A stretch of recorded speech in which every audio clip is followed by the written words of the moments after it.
Hi,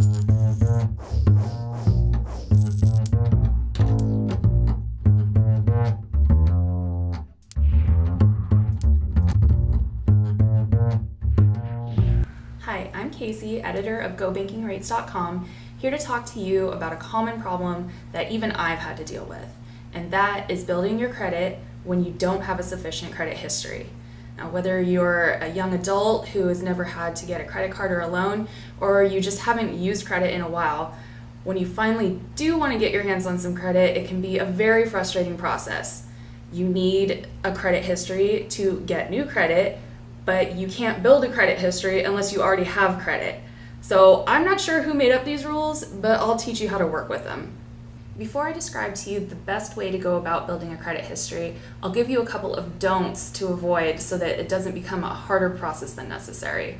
First of all, stop applying for credit cards, even retail cards. If one creditor has decided that you don't deserve a credit card because you don't have a history, chances are everyone's going to reject you. And every time you send in a new application, your credit score goes down a little bit.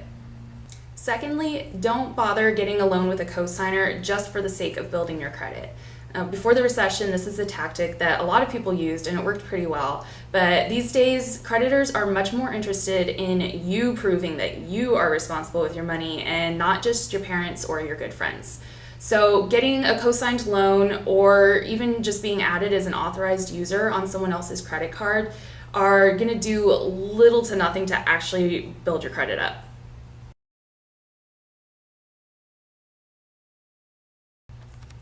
So what's the answer? I would say it's a secured credit card.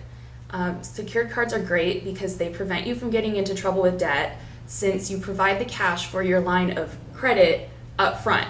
And then when you use the card, you're essentially using up money that you've already deposited ahead of time. Plus, secured credit card activity is usually reported to the 3 credit bureaus. Now, before you run out and get a secured card, be sure to keep the following tips in mind.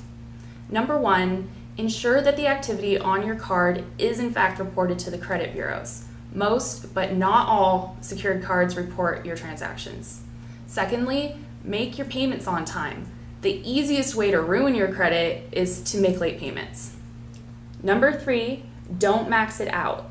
Try to keep your credit utilization at 30% for the best results and keep in mind that your credit limit will probably be pretty small. Number 4, shop around for a card with low fees. Some charge ridiculous fees that just aren't worth it. And number 5, remain patient. It's going to take 6 months to a year for a secured card to build up a credit history, so be prepared to wait a while before applying for a real credit card or a loan. One secured card that does report to the credit bureaus, charges relatively low fees, and consistently gets positive reviews from actual account holders is the Orchard Bank secured card. Unfortunately, it's really easy to destroy your credit with a handful of bad decisions, but building up positive credit from scratch takes a long time. That means you're going to have to remain patient and diligent, but if you stick with it, you'll be glad you did. For more tips about building credit, visit GoBankingRates.com and don't forget to subscribe to our channel to hear more.